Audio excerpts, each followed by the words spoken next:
The time has come to start moving into my Hobonichi spring start for 2025. And if any of you are also Hobonichi spring start users, let me know in the comments. It has always felt the most natural to me to use a spring start. I personally find that in the spring, I'm ready for a change. I'm most excited about moving books. I feel like it's a time for rebirth and new beginnings. Not that I go and change my whole life in the spring. That's not what I mean. It's just in the winter, I never feel ready to move books. And I mentioned this in my previous video, but I have always felt like the spring is really a time for change for me and when I feel most excited about moving books. So I'm really excited about this book here, and this is the first year that I've actually decorated the cover of my journal.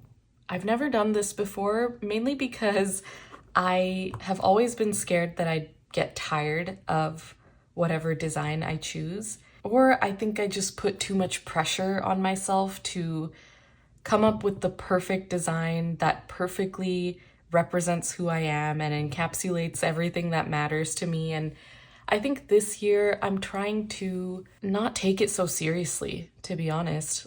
Not put so much pressure on myself and on my books. They're just here to bring me joy, to bring me comfort, to be, a creative outlet for me. It's not that deep. And I really want to stop putting so many restrictions on myself and on the things that bring me joy. So in the spirit of that, I really wanted to decorate my journal this year and not take it so seriously and just treat it as a snapshot of who I am in this moment. And it's okay if that changes over the course of the year. It's okay if these images don't always resonate with me, but I think I would still look at it fondly because it is a representation of me in one particular moment of time. And that itself is kind of the purpose of a journal. I mean, all of the entries that we write in our journals, those are feelings that are fleeting and changing over time, and that when we read back on them, we might not always resonate with what we wrote, but that doesn't make the entry any less valuable. And I think the same goes for this. I kind of liken it to a tattoo, honestly. I have a couple of tattoos, and it's easy to overthink it and wonder, am I gonna get tired of this design 10 years from now? Is this gonna really matter to me 20 years from now? And it's permanently on my body. It's easy to kind of spiral in that thought process. But the way I've always seen tattoos is it is just a snapshot of who you are in this moment. And you collect those snapshots over time. And it doesn't have to be a representation of who you are forever. It's merely just a reflection of who you are right now. And that's beautiful. It's beautiful to see the change, the growth, the evolution over time. I hope that made sense. Not to get too deep with it, but it is kind of a big deal for me to be decorating my journal because I've never done it before.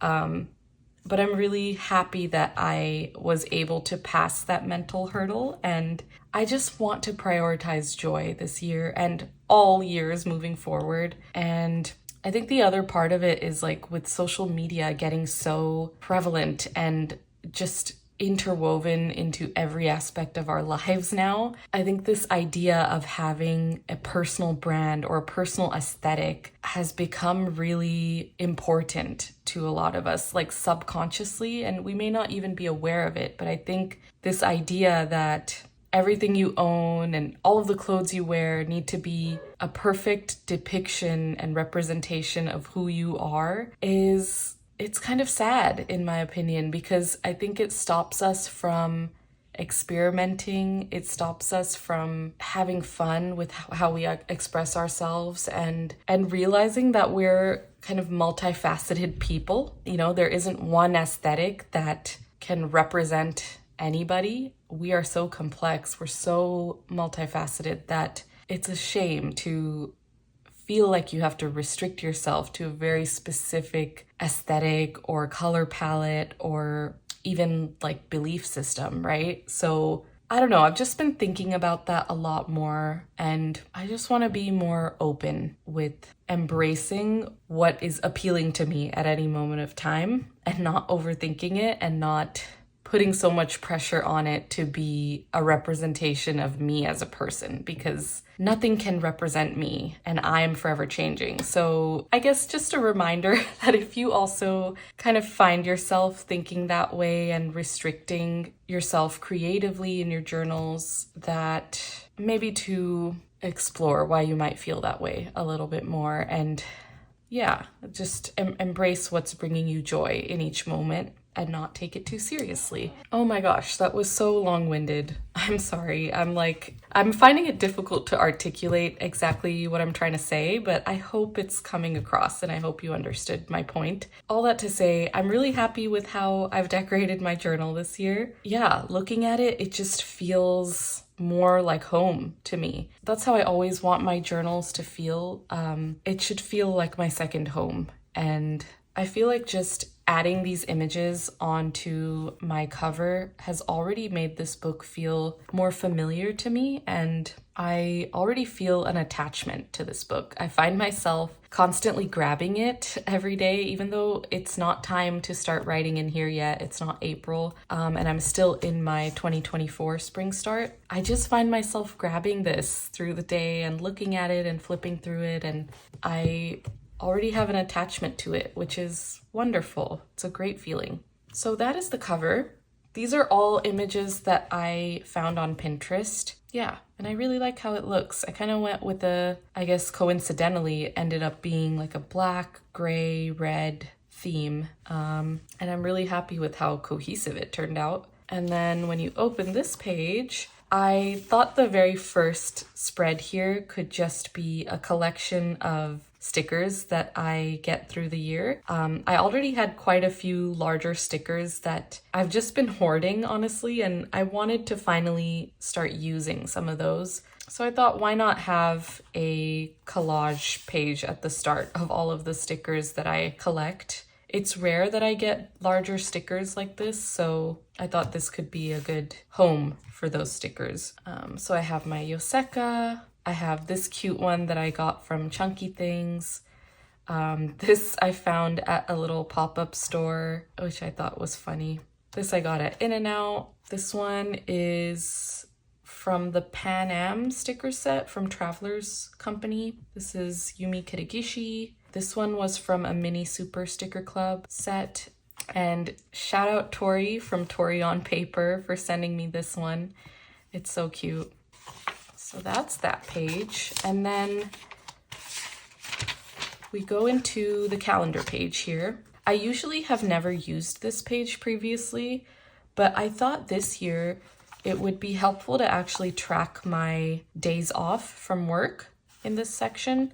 So I've kind of color coded it. The green dots are when I have holidays from work. So I didn't have to take time off, but it was a company provided day off. And then the beige dots are when I've taken time off work. So I think that'll be a good way of tracking my vacations through the year. And for these, I'm just using the Zig color dots. Let me get them. Yes, I'm using the Zig clean color dots. I like them because they're like highlighters. They don't actually cover the numbers on the calendar. They're kind of translucent. And these are by Kuretake. They're a Japanese brand. So these are in the colors oatmeal for the beige one and grayish green for the green dots. So I really like these. Next we have these index pages, and I previously used to use these for health tracking, but now that I have my Hobonichi weeks as a separate health tracker, I need to figure out what I want to use this page for. So if any of you use Hobonichi Cousins, I would love your ideas, or I'd love to just hear how you currently use this page, because I'm still thinking about it. I'm thinking maybe it could be like a gratitude log or maybe a core memories log. So only when there's a very memorable day, I just can note down the core memory, but I'm not really sure yet. I don't want to add extra work if it's not necessary. So that's something else I'm trying to be really mindful about, is choosing to not use certain spreads if it's just going to add extra work, because I really want to make this journal a sustainable practice in my life, and I want to minimize the possibility of like journal hopping. So I'm still thinking about it. Okay, next we have my calendar view, and the Spring Start actually starts the calendar pages in February, even though technically the journal pages start in April.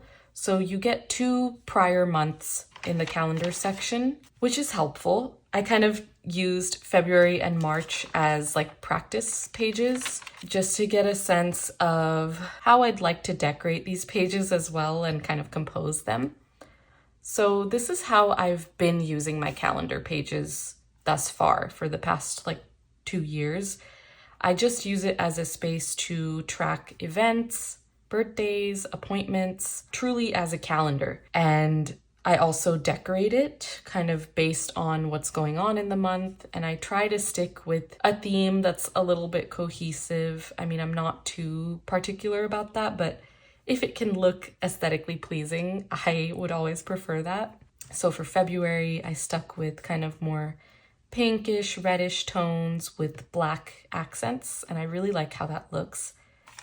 And then here for March, you can see I kind of went with a more blue-green theme. And it's kind of just based on how I'm feeling that month. I typically have like specific colors that I associate with every month, and it's different every year. It's not like a set color palette that I'm already aware of, I guess. It really just depends on what's going on that month, how I'm feeling. And so for March, it ended up being blue and green. And you can see for March, I wanted to test out tracking what I'm reading, what I'm watching, and what I'm listening to. And I like this. I like having kind of a place for me to log that. So I think I'll continue with this. And this was an idea I originally got from Megan Rhiannon. I've seen her do that in her calendar spreads previously. I am very inspired by Megan in a lot of my spreads. So huge credit goes to her for a lot of these ideas. But yeah, I'm thinking I could use this column here for that. Previously, I used to use the column as a habit tracking space. But again, now that that's in my Hobonichi weeks, I feel like I can be a little more creative with how I use this section. But I think for April, maybe something else I'd like to introduce is, apart from just tracking events, important dates, and appointments, I'd like to also incorporate every now and then like a highlight of the day, or if there were any core memories that I had from the month, I'd like to write on those days like what the memory was. I think that would be really nice to look back on as well. So I might add core memories to the monthly view as well. And maybe things like when I start a new book and finish the book, like I'm thinking what else I could incorporate into the monthly section. So I think books would be helpful for me to add as well. You'll see here in March, all of the books that I started reading, I did not finish. I put DNF next to all of them. And I think that's helpful for me to see that when I'm looking back, because it kind of tells me like, okay, clearly I was like mentally distracted this month. I wasn't able to stick to any of the books that I started, even though they were all really interesting books. I think it still just tells a story of what was going on during that time in my life. That's also why I thought maybe tracking like the days I start and finish books would be helpful. It might encourage me to continue reading when I really want to like abandon a book. So that's something else I've been thinking of incorporating in this section. Okay, moving on to the weeklies. So in the 2025 Spring Start, it starts on the first week of April. April 1st is a Tuesday, so technically it starts on March 31st. And I'm going to use the weekly section exactly how I've been using it in my current Hobonichi cousin. And I have a couple of videos that kind of walk through how I use this section, but for a quick summary, I use this left column here for weekly to-dos, any tasks that I know I need to finish through the week. And these are typically more like household chores or things outside of work that I have to remember to do. And then on each of the weekdays, I add in my work to-dos at the very top. And however long it goes till, I just add a line after that, and then I'll do a little daily recap. So that's more of like the memory keeping portion of my journal. And then something else that I really enjoy doing in the weeklies is just pasting in any ephemera that I get through the week. So if I go to a restaurant, I might save the receipt and put it in here. Or if some Happy Mail comes in, I'll save the postage for that. And that just adds a little bit more fun to the page. And then on the weekends, since I don't have work tasks to track there, I kind of block off this section as like a notes section for the week. So all of the work notes that I have to take through the week, I kind of dedicate to that space. And so far, it's been just the perfect amount of space for me to use as a notes section. So the weekly spread is working really well for me currently, and I'm just going to move forward with that. I think it's sustainable, and I enjoy the way that I use it right now. So after the weeklies, we go into the daily pages. So before the dailies, there's this turning the page section, which is basically just 2 blank pages with a grid. And I've never known how to use this section before. I've always just kept it blank, or I've added like a key for tagging my entries. But I've realized now that I don't really find tagging beneficial to me anymore, and I'm no longer going to do that with my entries. So I was thinking about how I want to utilize this page, and I thought it would be nice to write myself a little note about my hopes for this journal. And that's what I've done here under this postcard. It's a little personal, so I'm not going to show it, but I got this postcard recently from Paper Plant Co., and I just thought it was so beautiful that I wanted to save it in my journal. And so I wrote a little note to myself under this on the backside, and I just taped it in here so that I can look back on this whenever I'm looking back at this journal. And so I really liked that addition. And then on this side, I made a little collage with the pamphlet that you get with every Hobonichi book this year. I just thought it's like a fun little welcome to the new year. I really liked the design of this year's pamphlet, so I wanted to save all of the little pieces that I enjoyed from it. And I also added this little Yumi Kirigishi sticker here and one of my bronze star stickers. And I love how that turned out. And I think in general this year, I want to embrace color a lot more.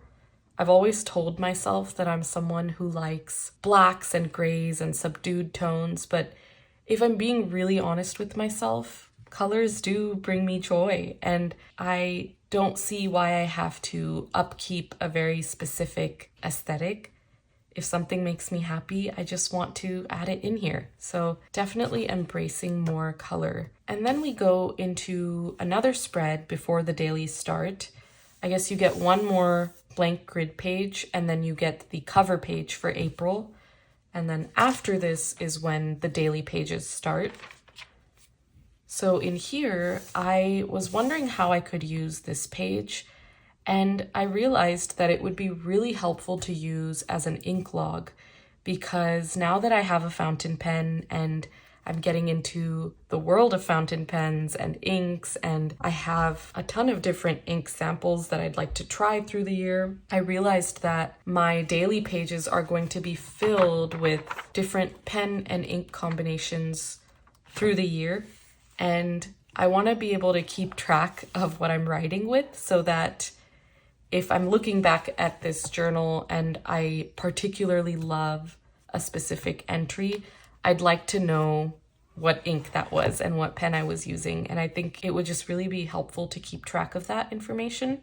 So I want this page to be my ink log for the year. And basically I'll just add the date where I've switched out the ink and what pen I'm using and what ink it has. So that way I can easily tell the time frame of when I was using a certain ink, and I can correlate that to my journal entries. I also just think this would be fun to look back on through the year, how many times I've changed up the inks for my pens, and if I acquire any new pens through the year, it's just a good log of that information. That is also a new addition for me. And then for the monthly cover pages, I'm not sure how I want to use these just yet. I really like what Elle from the Common Corner does. I'm very inspired by how she uses her Hobonichi cousin, first of all. I think if you are someone who has a Hobonichi cousin or just wants inspiration for how to use your journals, I think the Common Corner is a wonderful channel to check out. I highly recommend her content. She's so thoughtful about her approach to memory keeping and documenting her life, and I find her pages so aesthetically pleasing as well, and she's not striving for perfection, which is something that I really appreciate. But she makes her pages work for her, and I think that comes across very strongly, and it's very inspiring to me. So I highly recommend checking out her videos. But what she does for her monthly cover pages is kind of collects like the main pieces of ephemera from the month that really represent how that month was.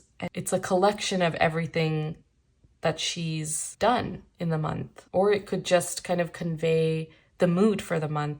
And so I really liked that idea, and I might do something similar where as the month goes on, if I collect any pieces of ephemera or stickers or pictures that really tell the story of how that month went and how it felt to me, I think I would stick it in this cover page section so that it kind of acts as a recap of the month before the daily pages. So I think that's what I'm going to do here. So I have nothing on here yet.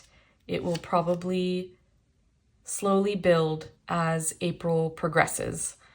So I'm excited about that. I feel like there's a lot of changes in this section of my journal. New things I'm implementing that I didn't used to do before, but I'm really happy to be making just the smallest of tweaks because, like I said, I still want it to be sustainable for me and realistic and not like completely new practices that are going to be like forming new habits, because then I feel like it's more likely I would not keep up with it. So yeah, that is this section. And then lastly, going into the daily pages, I think I'm going to use this the way I currently use my journal, which is a catch-all space for writing about my thoughts and feelings, reflecting on my life, a space for contemplation and introspection. And it's also a space for commonplacing for me. So collecting information, writing down articles that I found insightful or useful or relevant to my life, book and movie reviews, anything that interests me really is what I'd like to document in this space. I think the one change I'd like to incorporate to how I journal is I'd like to do more memory keeping if possible. It's not something that comes naturally to me, and truthfully, it's not something I really enjoy. I don't always have fun memory keeping. I don't know why. I find it I think it's because it feels redundant, because I've already experienced it. And so having to write about it and recap what I experienced can sometimes feel, I don't know if boring is the right word, but it's not interesting to me. And I typically like to write about things I'm interested in. But looking back on my older journals, I'm realizing that I wish I documented more memories because I'm not remembering everything super well, honestly. And there are certain occasions and milestones that I wish I wrote about more thoroughly, because when I'm looking back on those memories, I wish I could see a recap of how I felt in that moment when it happened and get all of the vivid details. And I just don't have that because I historically haven't really documented memories of important days. So that's something I'd like to do more of.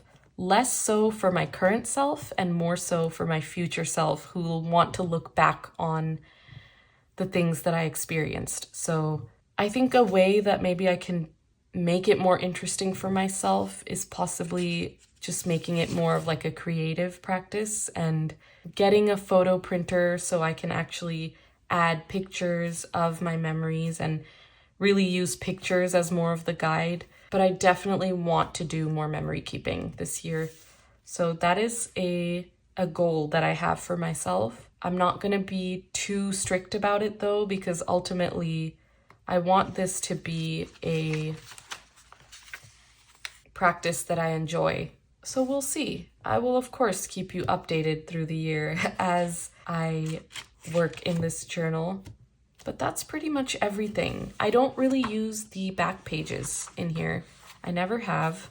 I know there's a lot of like useful graphs and tables and trackers, but I think I'm so used to not using these pages that I don't want to introduce too many new things into my life. Again, biggest thing for me is to keep this as sustainable and realistic as possible. So I don't want to introduce too much novelty, but